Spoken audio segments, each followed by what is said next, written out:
Assalamualaikum warahmatullahi wabarakatuh.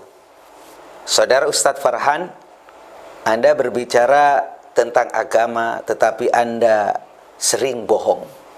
Kalau Anda salah, saya maafkan. Tapi kalau bohong, Anda tidak bisa mewakili agama Islam ini. Anda berbicara masalah niat.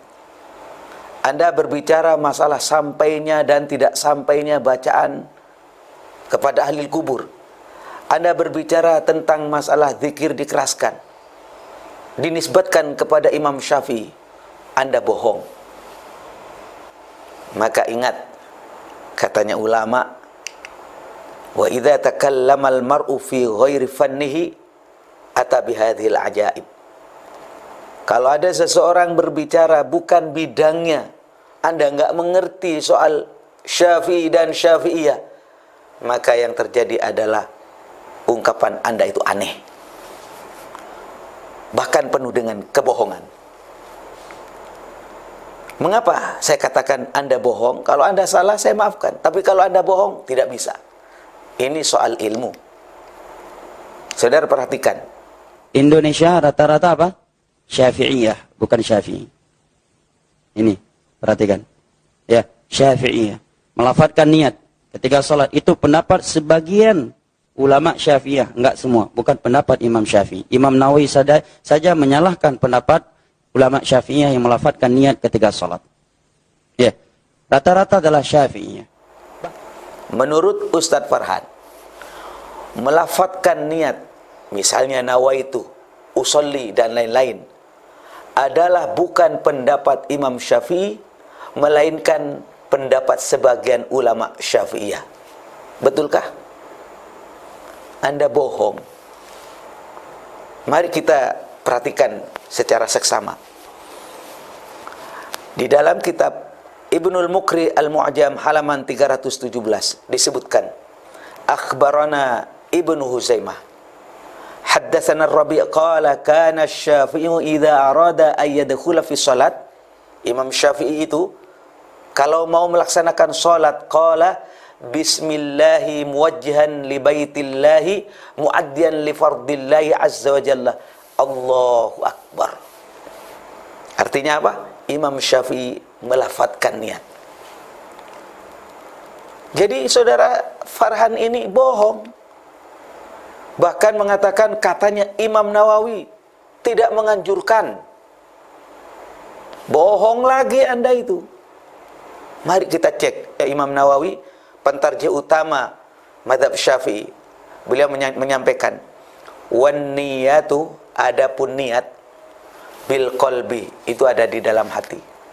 Wa yundabu, dan dianjurkan, disunatkan, an-nutqu, mengucapkan, kubailat takbir, sebelum takbir. Anda baca di dalam kitab Minhaj At-Talibin juz 1 halaman 26. Bahkan banyak menyelisih pendapat Imam Syafi'i. Contohnya mengirim pahala Al-Quran. Imam Syafi'i berpendapat tidak sampai ke mayat. Ya. Yang kedua, kebohongan Ustadz Farhan ini, katanya mengirimkan pahala Al-Quran tidak sampai. Menurut Imam Syafi'i, lagi-lagi Anda ini hanya membaca literatur sekunder.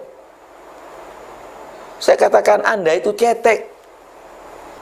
Coba bagaimana Ibnu Hajar menyampaikan, wa qala al-Hasan Ibnu Sabah Az-Za'farani sa'altu Syafi'iyah anil qira'ah.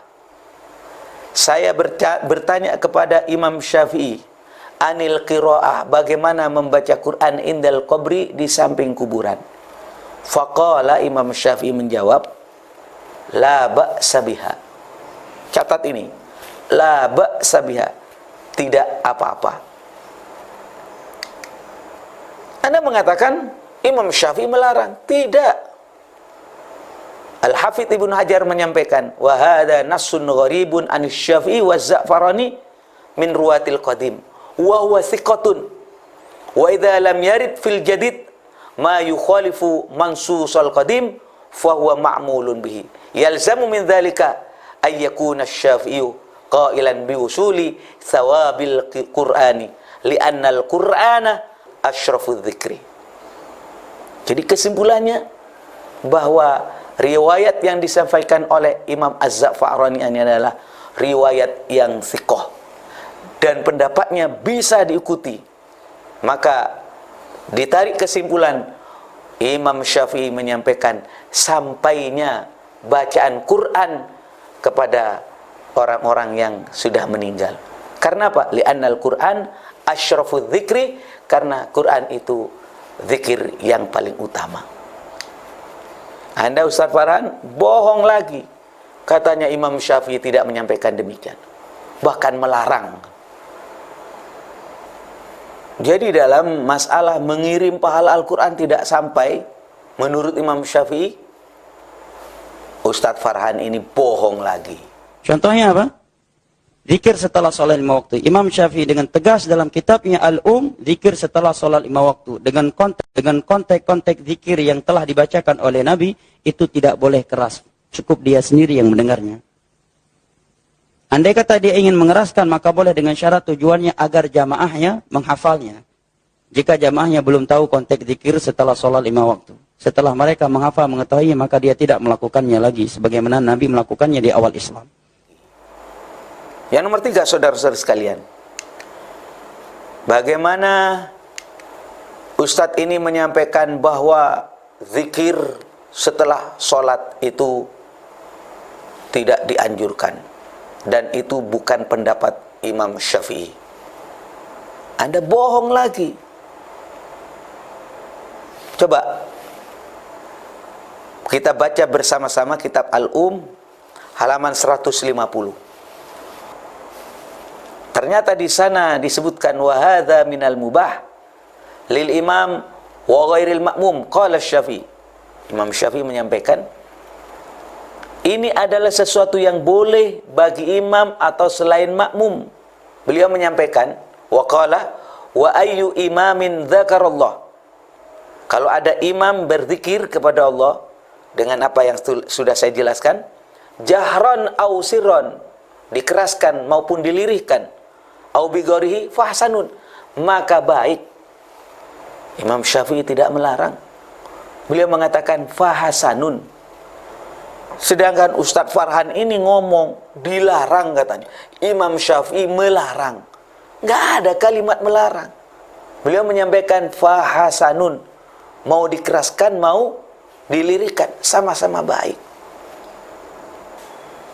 Apalagi saudara-saudara sekalian, kalau kita ingin membaca lebih jelas lagi, zikir setelah sholat itu, misalnya di dalam kitab Syarh Al-Mishkatul Al-Masabih, juz 3 halaman 315, disebutkan, hadza dalilun lima qalahu ba'du salaf, innahu yustahabbu raf'us sauti bit takbir wa dzikri aqibal maktubah.